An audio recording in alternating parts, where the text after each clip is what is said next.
እውነት ብቻውን ችግር አይፈታም።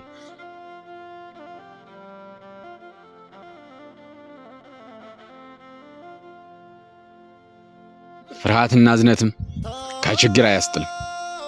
ወንድም ጋሼ በቃ ለእኔ ተውልኝ። አንተ ልጅ ሁኔታህ አላማረኝም። እሺ በለኝና ሂድ። እኔ አሳምኜ እጠብቅሃለሁ።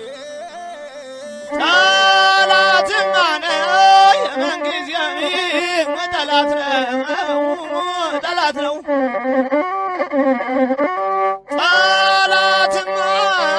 ምንጊዜም ጠላት ነው።